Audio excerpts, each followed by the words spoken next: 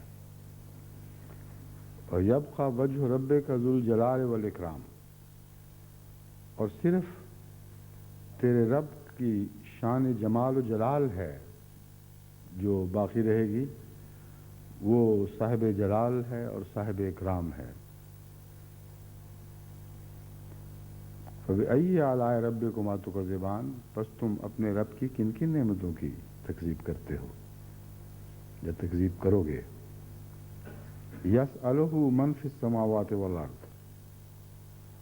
اسی سے سوال کرتے ہیں جو بھی زمینوں اور آسمانوں اور زمین میں ہیں. کل یوم هو فی شان، ہر وقت وہ ایک نئی شان کے ساتھ ظاہر ہوتا ہے. یوم یہاں وقت کے پیمانے کے طور پر ہے، اس لیے لمحہ لمحہ بھی یہاں یوم کا مفہوم میں داخل ہے. فبأي آلاء ربكما تكذبان، پس تم اپنے رب کی کن کن آیات کی تکذیب کرو گے.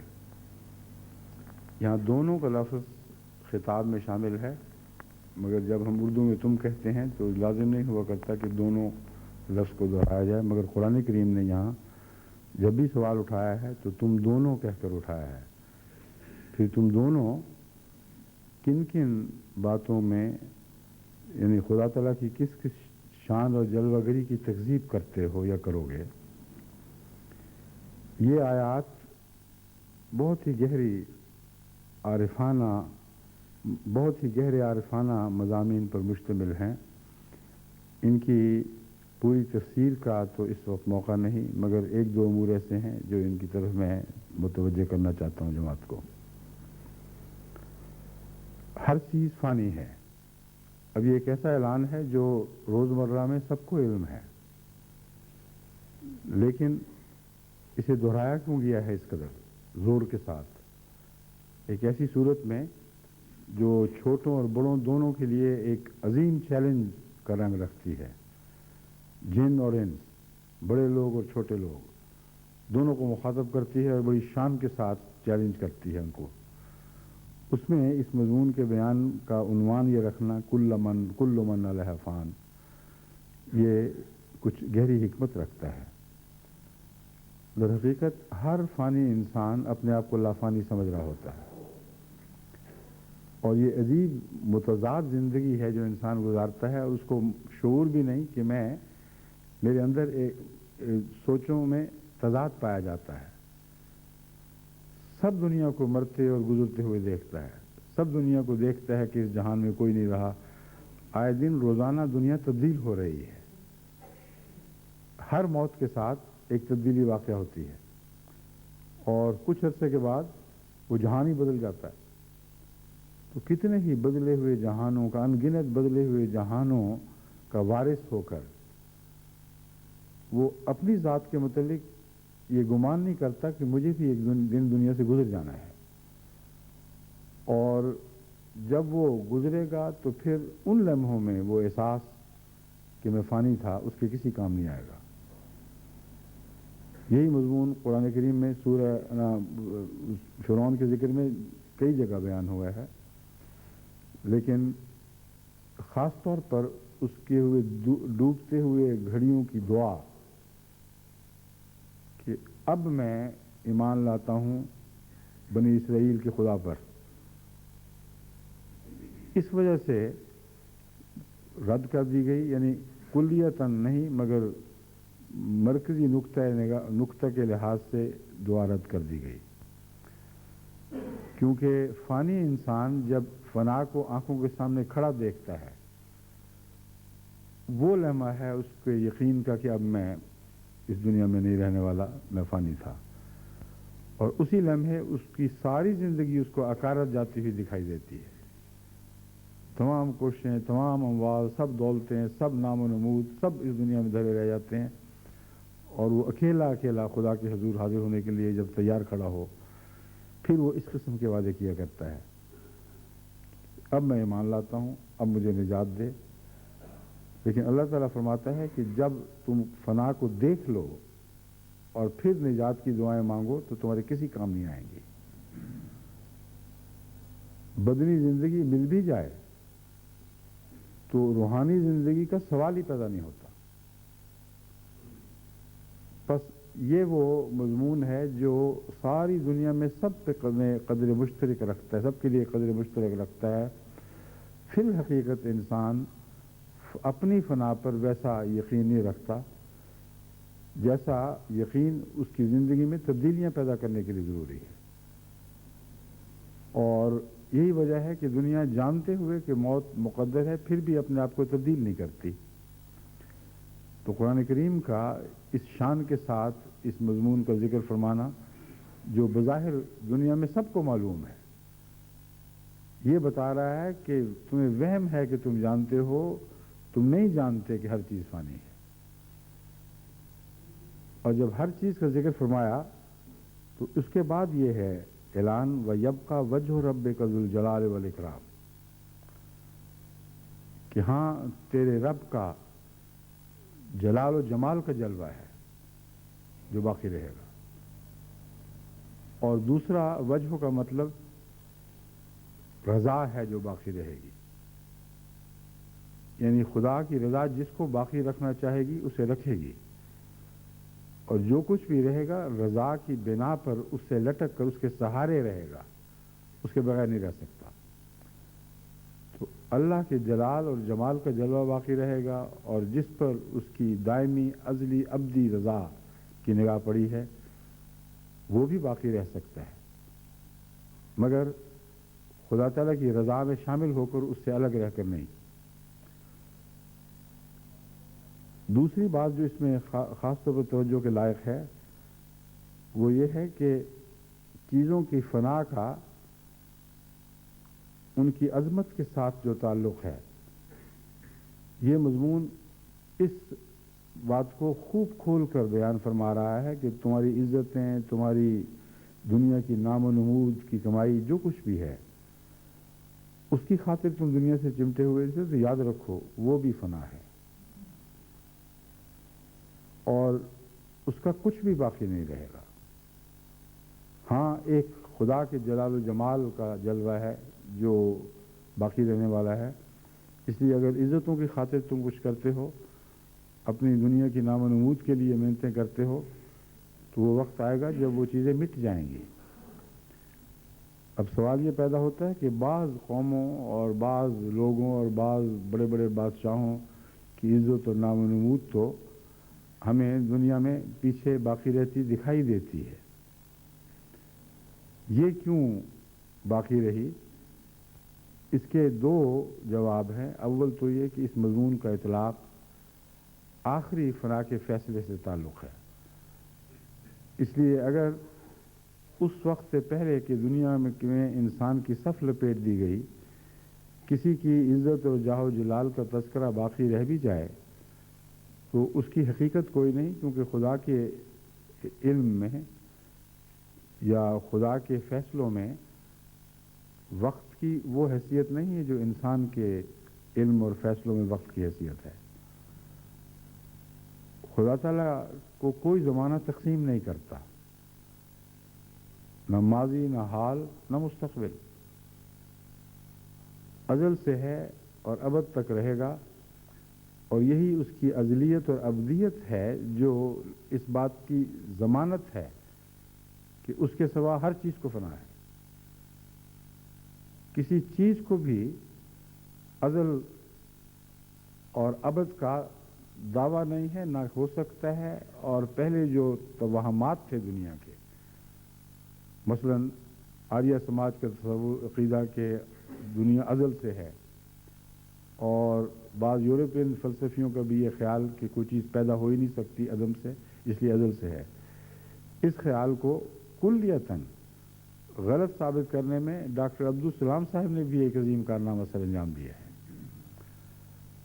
پہلے جو یہ خیال تھا کہ پروٹون کبھی ختم نہیں ہو سکتا، اس سے پہلے یہ خیال تھا کہ ایٹم ڈسٹرائے نہیں ہو سکتا، اور ایک لا تھا، یعنی نظریہ نہیں، اس کو لا کہتے تھے، انڈسٹرکٹیبلٹی آف ایٹم، جو کچھ مرضی ہو جائے ایٹم ڈسٹرائے نہیں ہو سکتا. اور ڈاکٹر عبدالسلام صاحب کے دور سے پہلے سائنسدانوں نے ثابت کر دیا کہ ایٹم تو ڈسٹرائے ہو سکتا ہے، اگر نہ ہو سکتا تو ایٹم بم کیسے بن جاتا.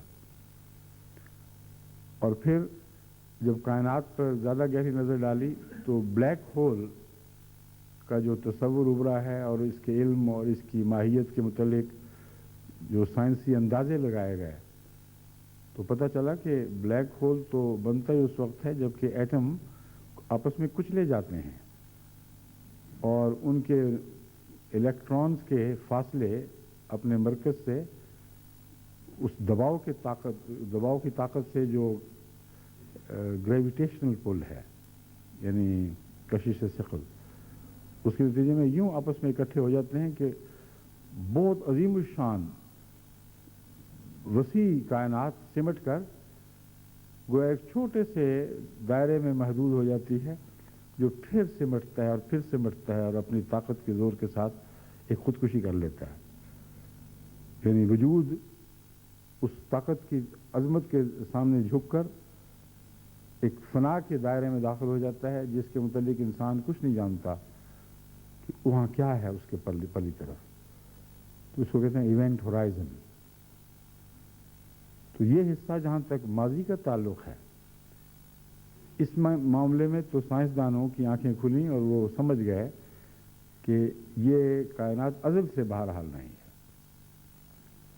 مگر جہاں تک ابد کا تعلق ہے اس بات پر کافی دیر اٹکے رہے ہیں کہ پروٹون انڈسٹرکٹیبل ہے.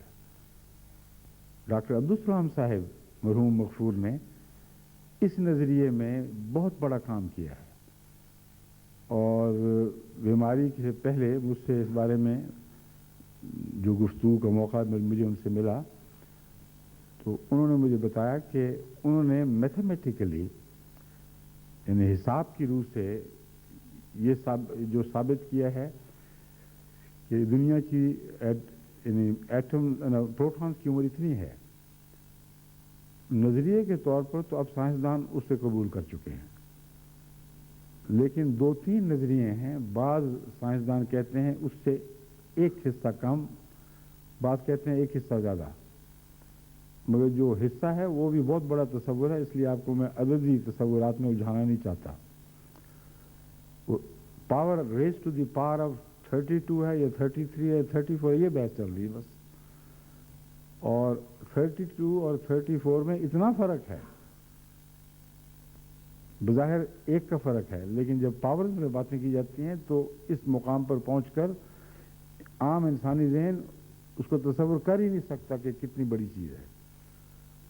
مگر سائنسدان اللہ تعالیٰ کے فضل کے ساتھ اور حسابدان بہت باریک باتوں کو اپنے استدلال کے ذریعے معلوم کر لیتے ہیں اور زمین کے کناروں تک کی خبریں اپنے استدلال کے ذریعے حاصل کر لیتے ہیں. یعنی کائنات کی زمین نہیں، کائنات کے کناروں تک کی.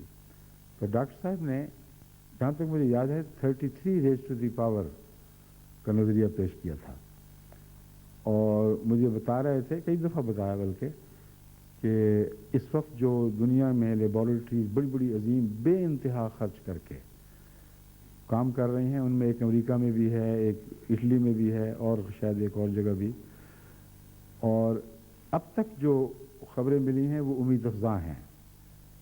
اگر یہ قطعیت سے ثابت ہو گیا تو ہرگز بعید نہیں کہ ایک اور نوبل پرائز ان کو مل جائے، یعنی بطور حق کے ان کو ایسا نوبل لاریٹ بننے کی توفیق ملے کہ 2 دفعہ زندگی میں نوبل لاریٹ بنے. تو یہ ایک دنیا کا انعام اور اکرام ہے جو ممکن تھا کہ ہو جاتا، مگر جہاں تک عقلی تعلق ہے اللہ تعالیٰ کے فضل کے ساتھ آپ کی فضیلت عقل کی روشنی کے لحاظ سے ساری دنیا میں مسلم ہے. کوئی دنیا کا سائنسدان نہیں ہے جو عظمت کی نگاہ سے آپ کو نہ دیکھے، بلکہ اخلاقی قدروں اور عظمت کردار کے لحاظ سے یہ ایک وہ سائنسدان ہے جس کی دنیا کے بڑے بڑے بادشاہ بھی عزت کرتے تھے اور حقیقت میں ان کے سامنے عظمت کے ساتھ سر جھکاتے تھے. ڈاکٹر صاحب سے بے تکلف گفتگو میں مجھے انہوں نے کئی دفعہ بتایا کہ فلاں ملک کا سربراہ اس طرح مجھ سے پیش آتا ہے، فلاں ملک کا اس طرح پیش آتا ہے، دعوتیں دیتے ہیں کہ ہمارے پاس آؤ، ہم شاہی اعزاز کے ساتھ تمہاری خدمت کر کے کچھ تسلی پائیں کہ ہم نے بھی کسی بڑے انسان کی کوئی خدمت کی ہے۔ لیکن ان باتوں کے باوجود تکبر کا نام و نشان نہیں تھا، اور یہ وہ اصل عظمت کردار تھی جس کا میڈل سے تعلق نہیں ہے۔ بس اس مضمون کو اس طرف منتقل کرتے ہوئے میں چند باتیں ڈاکٹر صاحب کے متعلق بیان کروں گا، مگر اس سے پہلے میں یہ بتانا چاہتا ہوں کہ اس آیت میں عامت الناس کے لیے بھی ایک عجیب پیغام ہے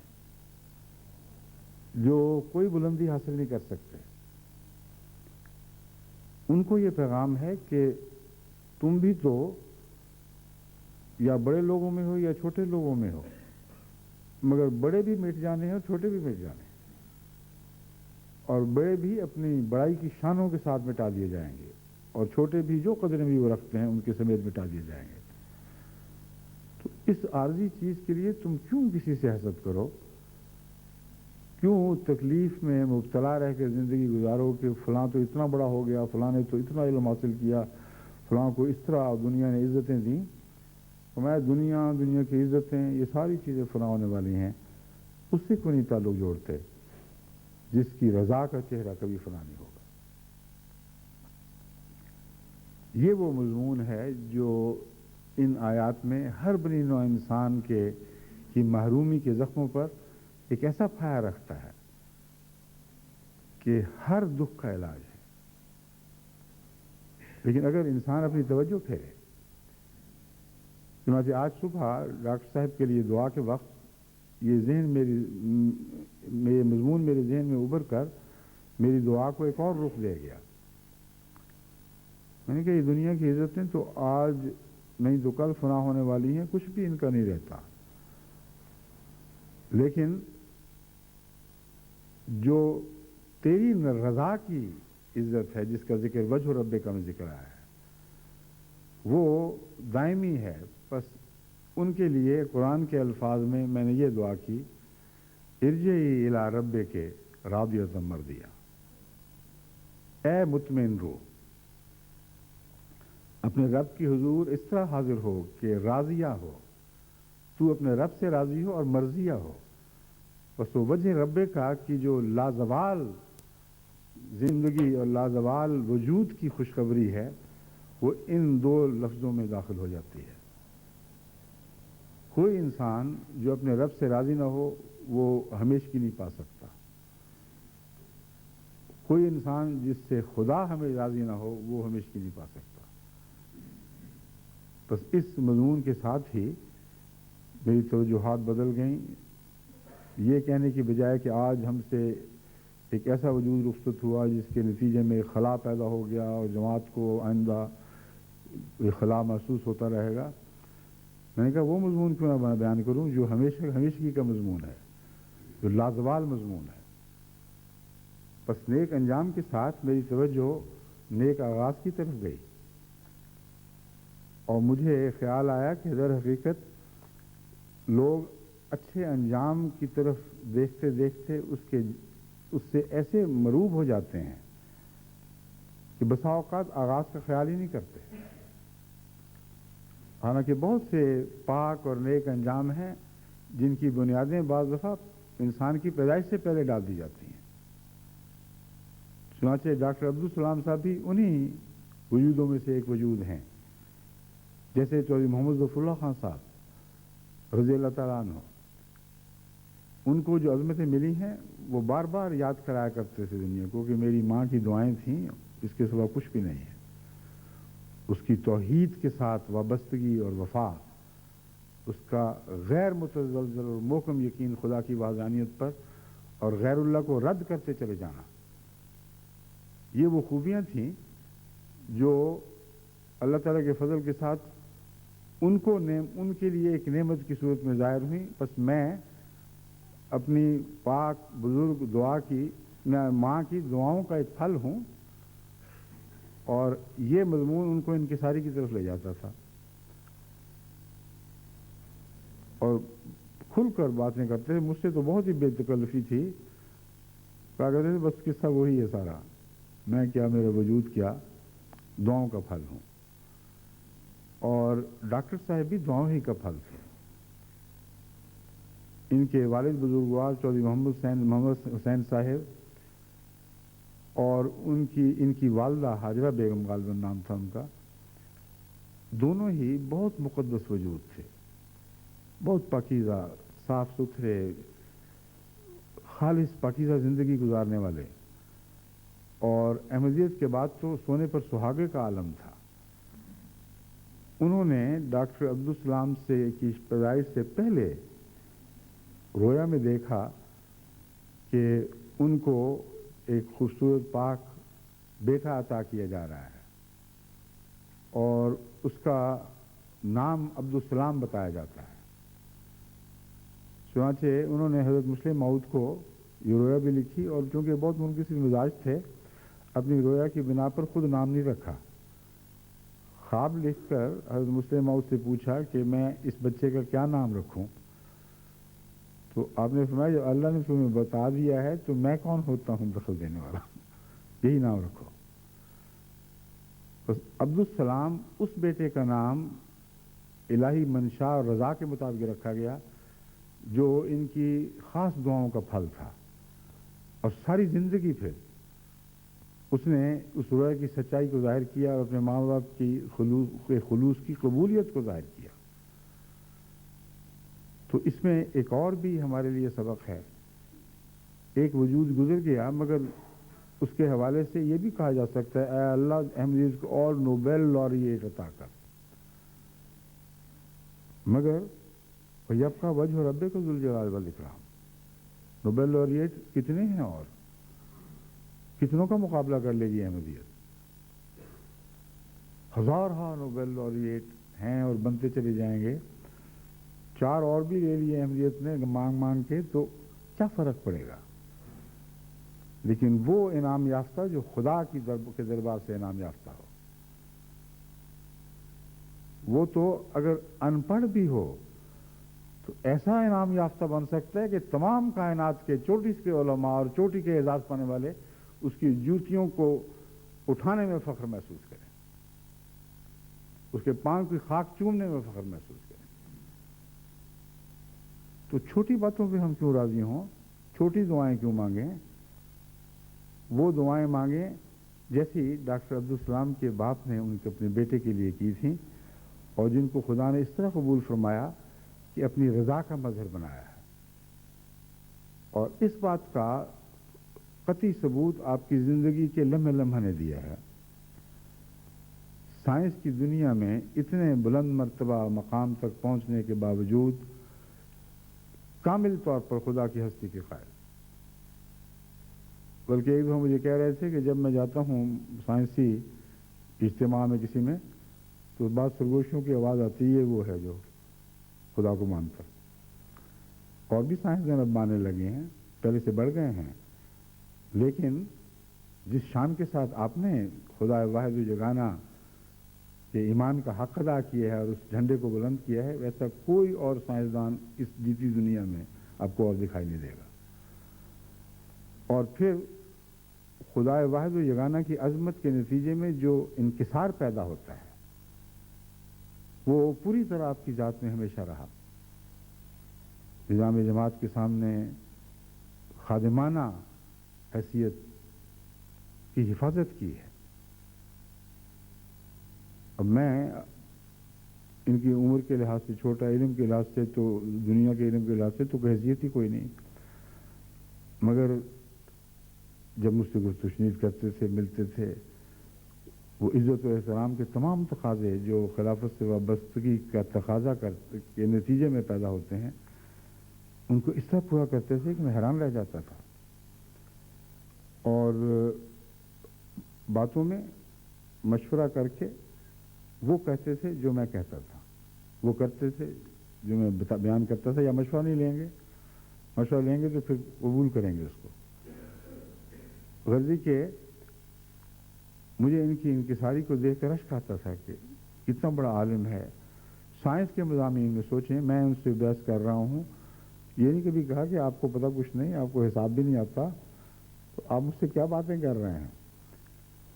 مگر انتہائی توجہ سے بات سن کر دلیل سے قائل کرنے کی کوشش کیا کرتے تھے. مجھے یاد ہے ایک دفعہ رفتار کے اوپر بحث چلی کہ سائنس کا یہ اور خاص طور پر حسابدانوں کا یہ قطعی نظریہ ہے کہ روشنی کی رفتار سے کوئی چیز آگے نہیں بڑھ سکتی. تو میں نے ان سے کہا کہ یہ جو حد لگائی جا رہی ہے یہ میں تسلیم نہیں کر سکتا, کیونکہ میرے نزدیک خدا تعالیٰ کے اوپر حد بندی نہیں ہو سکتی, خالق کے اوپر نہیں ہو سکتی. حساب کھول کی باقاعدہ اپنا حساب دان کھول لیا اور نقشے بنائے اور دائرے بنائے اور بتایا کہ یہ دیکھیں حسابی روح سے ناممکن ہے, اور فزکس کے نظریہ کے لحاظ سے بھی یہ ناممکن ہے. میں نے باتیں سمجھی, میں نے کہا آپ نے جو باتیں کہی ہیں دلیل کے ساتھ کہی ہیں, میں دلیل کا انکار نہیں کر سکتا, مگر میں ایک اور بات آپ سے کہنا چاہتا ہوں کہ آپ یہ بتائیں کہ یہ ساری باتیں آپ کے اس کائنات کے تصور سے وابستہ ہیں اور مشروط ہیں جو اب تک آپ پر ظاہر ہوا ہے, اور کیا یہ درست نہیں کہ مادہ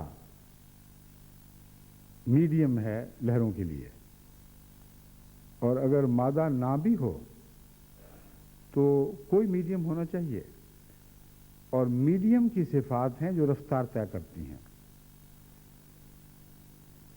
تو کیا ایتھر سے کے علاوہ کوئی اور میڈیم بھی ہو سکتا ہے؟ اگر ایتھر نہیں ہے تو پھر خود یہ محل نظر ہے کہ چیز حرکت میں کیسے رہتی ہے اور ویو کیسے بنتی ہے, جبکہ ویو مادے کی صفت ہے اور حرکت کی صفت نہیں ہے. یہ باریک باتیں تھیں. ڈاکٹر صاحب کو تو ایک لمحہ بھی نہیں لگا ان باتوں کو سمجھنے کا. مجھے انہوں نے جواب میں کہا کہ آئنسٹائن تو قائل ہے کہ ایتھر ہے اور ایتھر ہی کی صفات ہیں جو جل رہا ہے, مگر باقی سائنسدان قائل نہیں ہوئے ابھی, اور ابھی تک قطعی ثبوت کوئی نہیں مل سکا. میں نے کہا مل سکتا ہے کہ نہیں, تو ہو سکتا ہے. میں نے کہا اگر ایتھر کے سوا کوئی اور میڈیم ہو جس کی صفات مختلف ہوں تو رفتار بڑھ سکتی ہے؟ انہوں نے کہا بڑھ سکتی. میں نے کہا اب یہ بتائیں کہ اگر کسی چیز کو مادی میڈیم کی ضرورت نہ ہو اور وہ روحانی وجود ہو, اب خدا کی ہستی کے قائل تھے, اس کا انکار کر ہی نہیں سکتے تھے, تو اس کو کیسی کون سا قانون پابند کرے گا کہ اس کا پیغام آواز کی رفتار کے روشنی کی رفتار سے ان گنت زیادہ تیزی کے ساتھ جہاں وہ پہنچانا چاہے پہنچا دے؟ تو اس کے بعد وہ نہیں بولے پھر, صرف کہا ہاں اصولاً میں مان گیا ہوں کہ ٹھیک ہے یہ ہو سکتا ہے, مگر معلوم دنیا میں اب تک جو ہے وہ یہی ہے, اس سے میں انکار نہیں کر سکتا. تو اس رنگ میں ان کے اندر یہ حوصلہ تھا اور یہ انکسار تھا کہ بالکل ان پڑھ سائنس کے ابتدائی علم سے بھی آری انسان, جس کا ماضی سے علم کا ان کے علم میں تھا کیا حیثیت رکھتا تھا, کچھ بھی نہیں, اس سے اتنے بڑے مضامین کے اوپر بڑے حوصلے کے ساتھ گفتگو کرنا, اسے سمجھانے کی کوشش کرنا, اور جب کوئی ایسی دلیل دی جائے جو ان کے اپنے عقیدے کے مطابق تسلیم ہونی چاہیے, تسلیم کر لیتے تھے. تو یہ بھی رفعت کی علامت ہے, یعنی انکسار, اور ان دونوں میں تضاد نہیں ہے بلکہ ایک دوسرے سے وابستہ اور منحصر ہے, ایک دوسرے پر منحصر ہے. تبھی سجدے کا رفعتوں سے تعلق ہے. رفعت لفظ عربی میں تو ہے, مگر اردو میں بعض لوگ رفعت بھی کہہ دیتے ہیں, اس لیے میں رفعت بھی کہہ دیا کرتا ہوں, مگر اصل رفعت ہے. تو رفتیں جو انسان کو عطا ہوتی ہیں ان کا انکساری سے گہرا تعلق ہے. چنانچہ سجدے میں رب الاعلیٰ کی دعا سکھائی گئی ہے, رب سب سے اعلیٰ ہے, اور مراد یہ ہے کہ تم نے اس کے حضور جب ماتھا ٹیک دیا ہے, جتنا نیچے ہو سکتے تھے ہو گئے ہو, اب رب اعلیٰ کو یاد کرو تو تم اسے فیض پاؤ گے. اور رفتیں حاصل کرنے والا اتنا ہی زیادہ جھکتا چلا جاتا ہے. یہ دونوں مضمون لازم ملزوم ہیں. سب سے زیادہ انکسار دنیا میں حضرت صلی اللہ علیہ وسلم نے دکھایا ہے اور سب سے زیادہ رفتیں آپ کو عطا ہوئی ہیں. بس ایک بڑے آدمی کے گزرنے کے ساتھ ان مفاہیم پر گفتگو ہونی چاہیے جو لوگوں کو بڑا بنانے والے ہوں اور سب کے لیے برابر پیغام رکھتے ہوں. اب علم کے لیے اگر میں کہہ بھی دوں کہ دعا کرو کہ اللہ ہمیں 100 نوبل لاریٹ عطا کر دے, تو کیا اس کا آخری نتیجہ نکلے گا؟ کیا وہ حضرت محمد رسول اللہ صلی اللہ علیہ وسلم سے بڑھ جائیں گے جن کو کسی مکتب میں بیٹھنے کی ہی توفیق نہیں ملی؟ تمام صاحب علم انسانوں سے اور ذی روح ذی شعور لوگ یعنی وجودوں سے علم میں آپ کا وجود آگے بڑھ گیا. تو ان رفتوں کے لیے کیوں نہ دعا مانگی جائے جس میں ہم سب برابر کے شریک ہو جائیں گے. چھوٹا بڑا غریب, ایک تیسری دنیا کا آدمی, ایک ترقی یافتہ مغربی ملک کا باشندہ, ان سب کے لیے قدر مشترک ہے کہ اصل علم کا منبع, اصل عزتوں کا منبع, جس کا علم اور جس کی عزتیں باقی رہنے والی ہیں, وہ اللہ کی ذات ہے.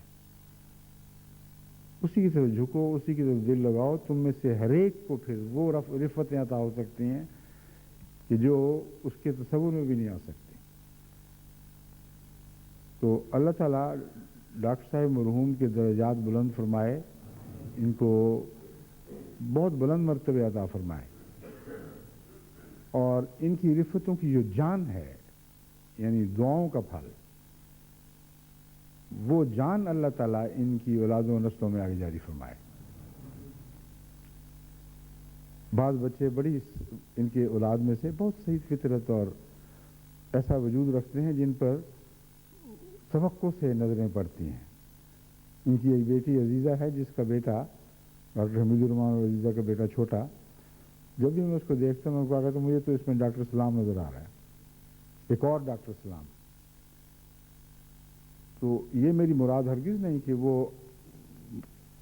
صرف نوبل لاریٹ بن جائے گا کسی وقت.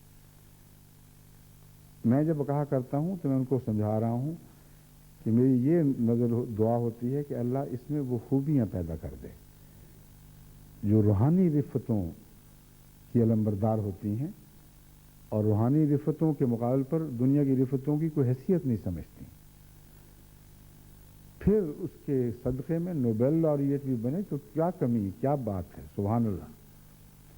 نور علی نور ہوگا, یعنی نوبل لاریٹ کے اوپر رضا کی نظر جب پڑے گی تو نور پر نور نازل ہو جائے گا.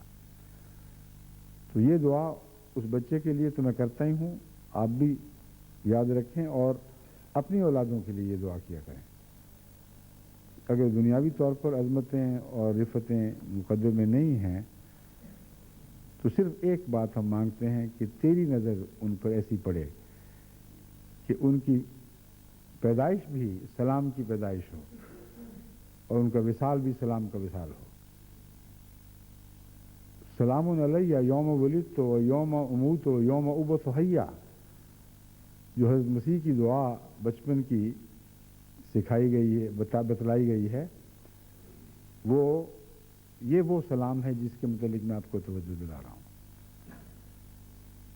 ان کے حق میں اللہ تعالیٰ نے پیدائش سے پہلے ہی وہ سلام لکھ دیا تھا جو سلام موت کا سلام بھی بن گیا اور زندگی کا سلام بھی بن گیا. بس جب بھی خدا سے عظمتیں طلب کریں تو انکساری کی عظمتیں طلب کریں اور اس سلام کی عظمتیں طلب کریں جو آسمان سے اترتا ہے, اور پھر وہ جس شکل میں بھی نازل ہو بہت ہی خوبصورت اور دلکش دکھائی دیتا ہے. لیکن کسی سے توقع رکھنا اور بات ہے اور اس توقع کا پورا ہونا ایک اور بات ہے. یہ دعا بھی ہونی چاہیے کہ اللہ ہر منزل کے خطرات سے بچا کر کسی شخص کو اپنی صلاحیتوں کے عروج تک پہنچائے. بس جن بچوں میں نجابت دیکھتا ہوں, اعلیٰ اقدار دیکھتا ہوں, ان کی ذہانت ان کے چہرے بشرے سے ٹپکتی ہے, ان کے لیے میں یہ ضرور دعا کرتا ہوں کہ خدا اس کو اس کے آسمانی نقطۂ عروج تک پہنچائے. اب حضرت مسلم موعود کی پیشگوئی میں یہ بہت ہی عارفانہ نقطہ ہے جو بیان ہوا ہے کہ ہر شخص کا ایک آسمانی نقطۂ عروج ہے اور وہاں تک وہ بلند ہو سکتا ہے، اس سے آگے وہ نہیں بڑھ سکتا. لیکن بھاری اکثریت ہے، اتنی بھاری اکثریت کہ شاید اس کو اعداد و شمار میں شماری نہ کیا جا سکے، جو اس نقطۂ عروج سے نیچے رہ کر مر جاتی ہے. اور کئی ایسے بھی ہیں جو اس نقطۂ عروج کی طرف حرکت کرنے کی بجائے مختلف سمت میں حرکت کرتے ہیں. اس مضمون کو قرآن کریم کی اس آیت نے کھولا ہے اور میں بارہا سمجھا چکا ہوں کہ وَلَوْ شِئْنَا رَفَعْنَاهُ بِهَا وَلَكِنَّهُ أَخْلَدَ إِلَى الْأَرْضِ. ایک بدنصیب کا ذکر قرآن کریم فرماتا ہے اگر اللہ اسے چاہتا تو جو صلاحیتیں ہم نے عطا کی تھیں ان کے نتیجے میں اسے اس نقطۂ عروج آسمانی کی طرف بلند کر لیتا جو اس کا منتہا تھا. وَلَكِنَّهُ أَخْلَدَ إِلَى الْأَرْضِ، وہ زمین کی طرف جھک گیا. بس آغاز اچھا ہونا ذمہ داریاں بھی یاد دلاتا ہے اور دعاؤں کی ذمہ داریاں بھی یاد دلاتا ہے کہ ایسے وجود جن پر تمہاری محبت اور پیار اور شفقت کی نظر ہو، جن سے تم توقعات رکھتے ہو، کب تک تم ان کی حفاظت کر سکو گے؟ کب تک ساتھ دو گے؟ کب تک یہ یقین رکھو گے کہ دنیا کے اثرات اسے اپنی طرف نہیں کھینچ لیں گے؟ اس لیے یہ دعا بھی لازم ہے کہ اسے نیک انجام تک اللہ پہنچائے.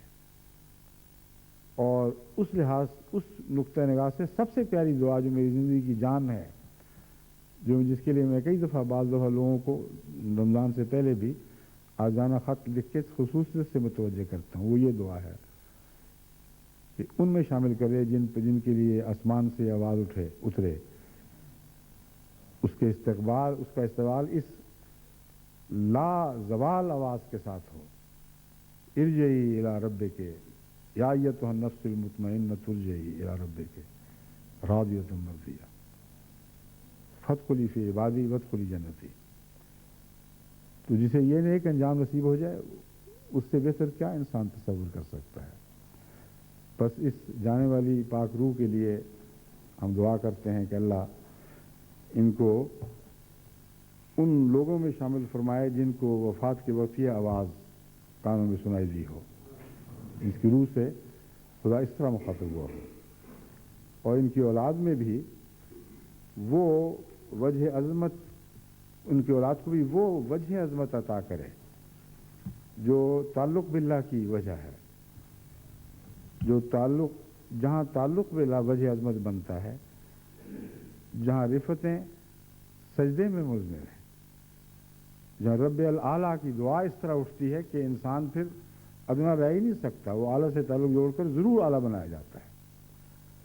یہ دعائیں اپنے لیے بھی، اپنی اولادوں کے لیے بھی، سب گزرے ہوئے اور آئندہ لوگوں کے لیے بھی کریں، کیونکہ جزا کا وقت تو ابھی باقی ہے، یعنی آخری فیصلے تو قیامت کے دنوں نے ہیں. اس لیے اللہ تعالیٰ جماعت احمدیہ کو یہ عظمت نصیب فرمائے اور پھر اپنے نشان کے طور پر دنیا کی برکتیں بھی بخشے، کیونکہ دنیا کی آنکھ ان باتوں کو دیکھتی نہیں ہے، مگر جب خدا کی عظمتیں دنیا کی نشانوں میں ظاہر ہوتی ہیں تب وہ آنکھیں کھلتی ہیں اور ان باتوں کو دیکھنے لگتے ہیں. اب میں مختصراً کچھ یہ مضمون جو تھا وہ میں نے جیسا کہ عرض کیا تھا لمبا مضمون ہے، اس کی جو پہلو میرے ذہن میں تھے وہ پورے تو میں بیان نہیں کر سکا، مگر امید ہے مرکزی نقطہ احباب جماعت کو سمجھ آ گیا ہوگا. ڈاکٹر صاحب کی زندگی کا خلاصہ یہ ہے، یعنی زندگی کے احوال کا، کہ 29 جنوری 1926 کو پیدا ہوئے تھے. حضرت علی محمد حسین صاحب جو صاحب رویا و کشوف بزرگ تھے، ان کا نکاح بھی حضرت مسلم موعود نے پڑھایا تھا. ان کی والدہ ماجدہ کا نام حاجرہ بیگم تھا. یہ حکیم فضل الرحمان صاحب کی ہمشیرہ تھیں. حکیم فضل الرحمان وہ والد ہیں جو 23 سال تک اپنی جوانی میں اپنی بیوی سے الگ رہے ہیں اور اف تک نہیں کی کبھی. افریقہ کے جنگلوں میں زندگی گزاری، نہایت پاک باز اور بہت ہی بااخلاق اور جاذب نظر شخصیت تھی. یہ ہمارے امریکہ کے ڈاکٹر حمید الرحمان صاحب کے ماموں تھے، نہ خالو. ڈاکٹر صاحب مرحوم کے ماموں اور ڈاکٹر حمید الرحمان صاحب کے خالو تھے. سوریا بیگم جو جن کی وصال ابھی ہوا ہے، جن کا میں نے نماز جنازہ پڑھائی تھی، ان کی ہمشیرہ ڈاکٹر حمید الرحمان صاحب کی والدہ تھیں. تو یہ خاندان آپس میں اس طرح بڑے قریبی تعلق میں بندھا ہوا ہے اور بہت پاک روایتیں ہیں جو اس خون میں جاری ہیں. تو دعا کریں کہ یہ آئندہ بھی ہمیشہ جاری رہیں. وہ مجھے جو یاد تھا کہ رویا میں دیکھا تھا، وہ رویا نہیں بلکہ کشفی طور پر آپ کو یہ دکھایا گیا تھا. یہ نوٹس ہیں، ان میں لکھا ہے 3 جون 1925 کو خدا تعالیٰ نے کشفی طور پر دکھلایا کہ ایک فرشتہ ظاہر ہوا جس کے ہاتھوں میں ایک معصوم بچہ تھا. فرشتے نے وہ بچہ چودھری محمود حسین صاحب کو پکڑا دیا اور کہا اللہ تعالیٰ نے آپ کو بیٹا عطا فرمایا ہے.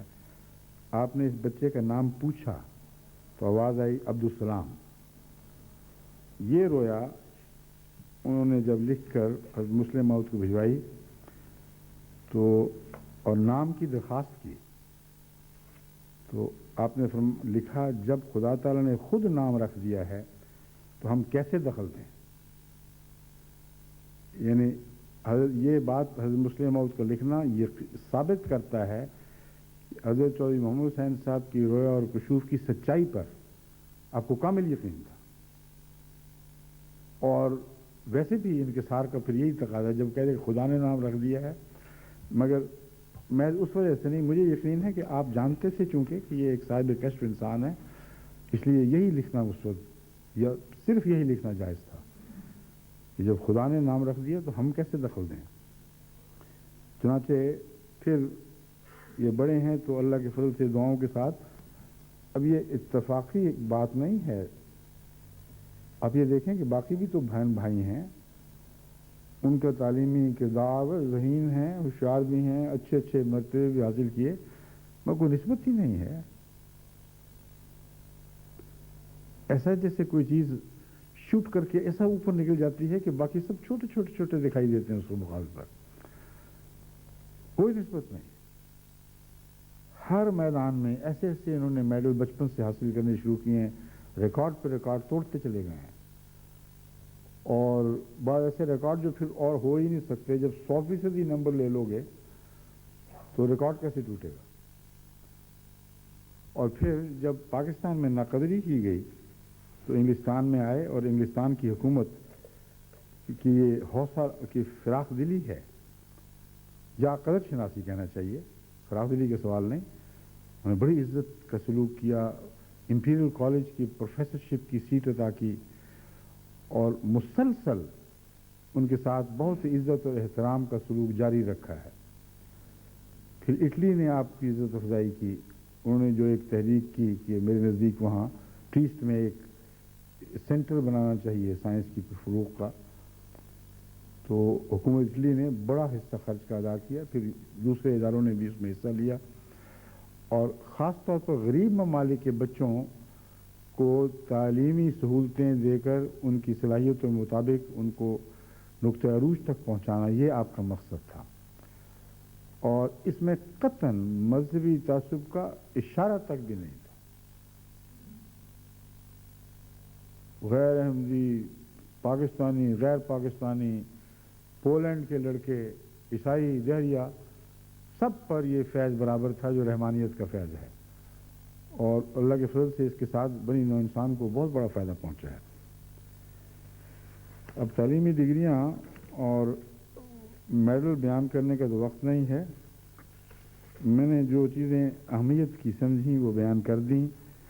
اب یہ ہمارا بہت ہی پیارا علموں کا خزانہ، دنیاوی علم میں بھی روحانی علوم میں بھی ترقی کرنے والا ہمارا پیارا ساتھی اور بھائی ہم سے جدا ہوا. اللہ کے حوالے، اللہ کے پیار کی نگاہیں ان پر پڑیں اور ان کو سنبھال لیں.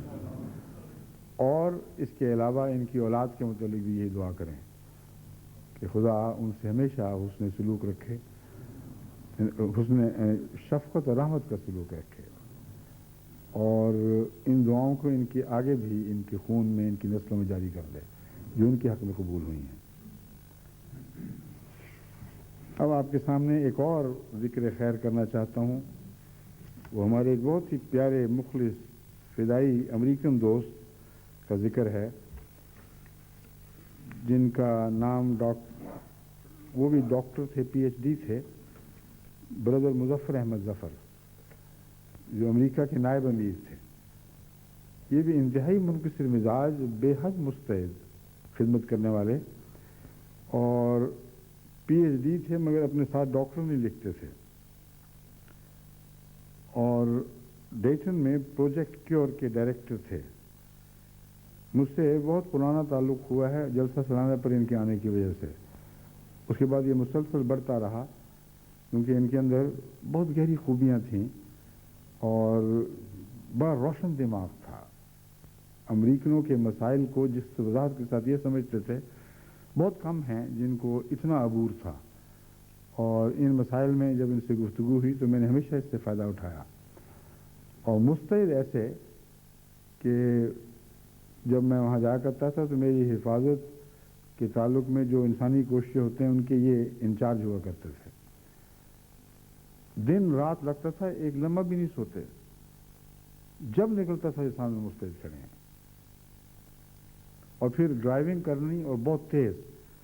میں نے کئی دفعہ سمجھایا کہ خدا کے لیے کچھ آرام کر لیا کریں، ورنہ آپ کو کیا صدمہ مجھے پہنچے گا۔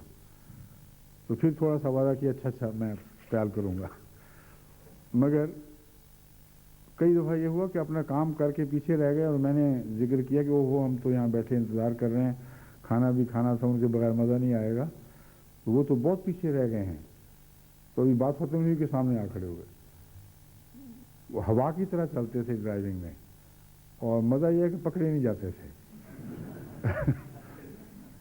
دعائیں کرتے ہوئے جاتے ہوں گے، تو خدا کا غالب قانون جو ہے وہ دنیا کے قانون پر غالب آ کر ان کی حفاظت فرما دیتا تھا۔ کبھی ایکسیڈنٹ نہیں ہوا خدا کی فضل سے۔ تو چند دن بیمار رہ کر اچانک جو جگر کا کینسر تھا، جس کا علم بعد میں ہوا، جس کی وجہ غالباً ان کا صبر ہے، انہوں نے معلوم ہوتا ہے عمداً بتایا نہیں، ابتدائی علامتوں کا ذکر بھی کسی سے نہیں کیا۔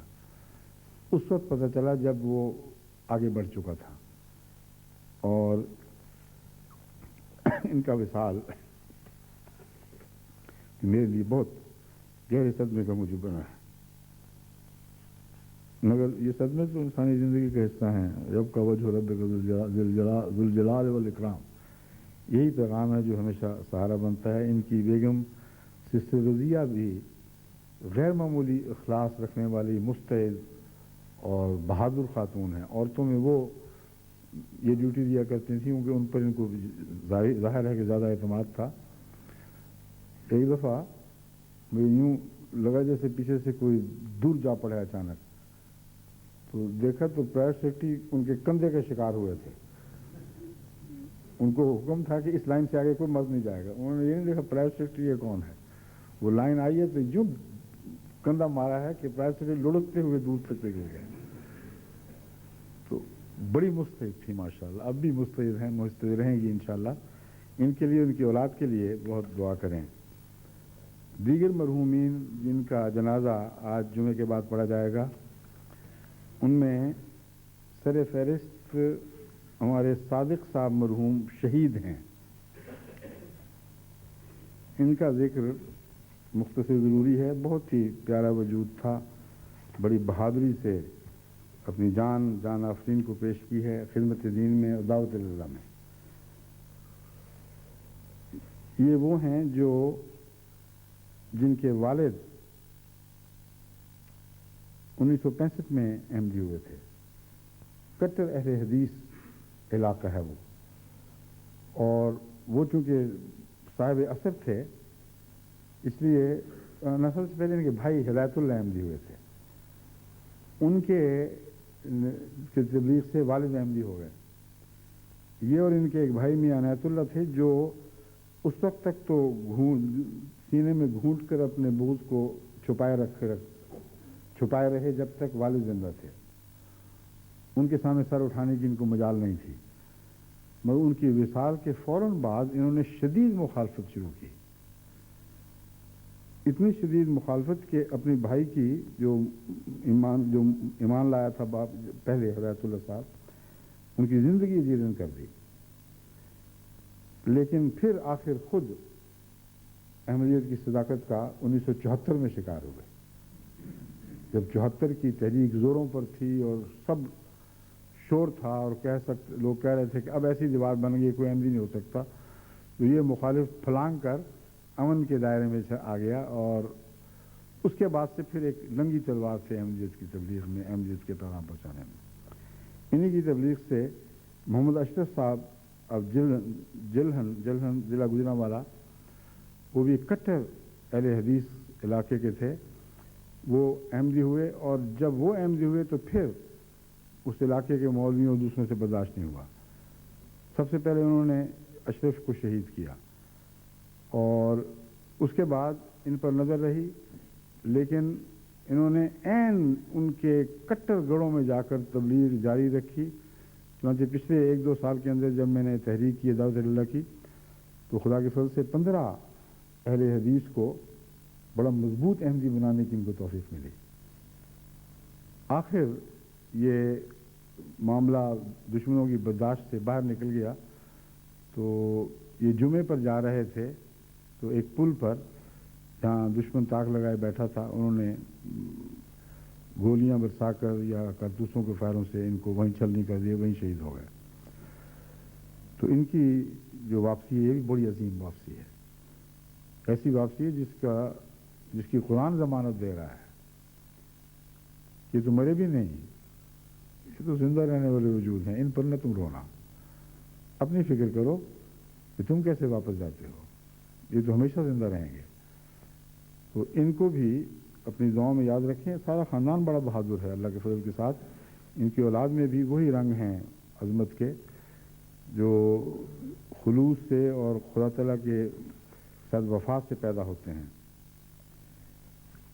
اب باقی جو نماز جنازہ پڑھی جائیں گی، ابھی نماز جنازہ ادا ہوگی جن کی، وہ غلام رسول صاحب معلم اصلاح و ارشاد ہیں، جو ہمارے مبارک مظفر صاحب جو اس وقت نائب وکیل المال یا ایڈیشنل وکیل المال ہیں، ان کے یہ والد ہیں، بہت سادہ مزاج، میں جانتا تھا ان کو بہت اچھی طرح، ساری عمر بالکل سادہ کپڑوں میں، دیکھنے والا پہچان بھی نہیں سکتا کہ کیسا انسان ہے، اور ساری اولاد کی طبیعت بہت ہی پیاری اور اعلیٰ درجے کی ہے، اور کبھی زبان پہ کسی کی چیز کے خلاف شکوہ زبان نہیں آیا۔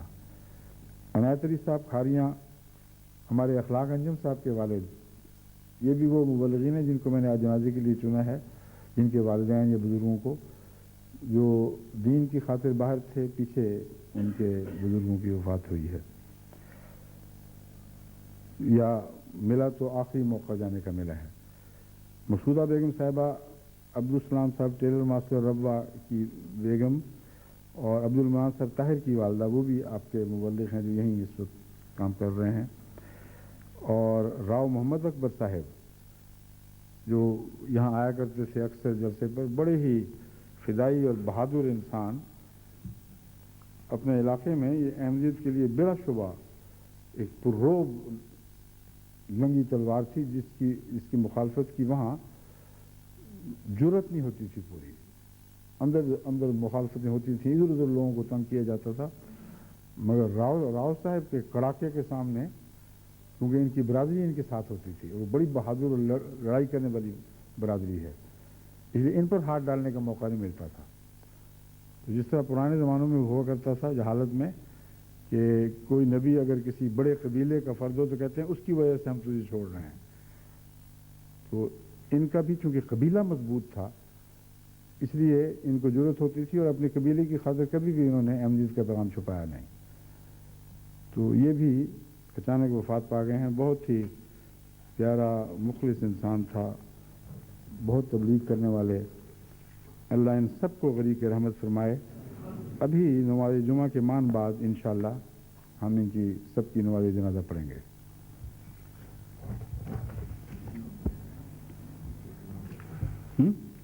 ایک نام رہ گیا، کون سا؟ اوہو ٹھیک ہے، وہ ایک مربی، دو مربیوں کی والدہ ہیں جو فوت ہوئی ہیں. ایک ہمارے ملک محمد اکرم صاحب مربی سرسا مانچسٹر کی والدہ رضیہ بیگم بھی وفات پا گئی ہیں، انا للہ و انا الیہ راجعون. ان کو بھی نماز جنازہ میں شامل رکھیں.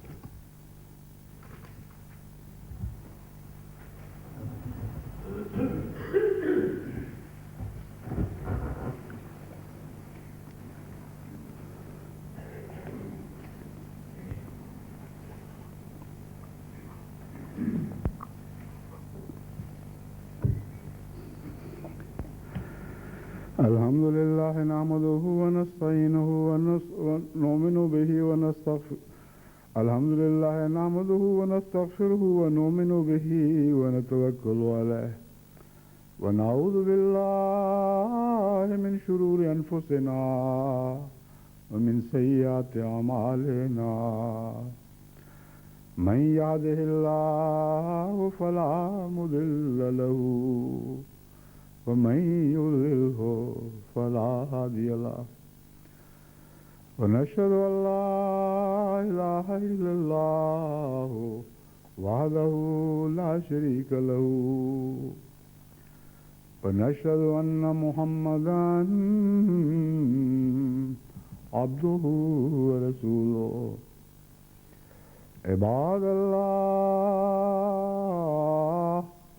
رحمكم الله، إن الله يأمر بالعدل والإحسان وإيتاء ذي القربى وينهى عن الفحشاء والمنكر والبغي يعظكم لعلكم تذكرون. اذكروا الله يذكركم وادعوه يستجب لكم ولذكر الله أكبر.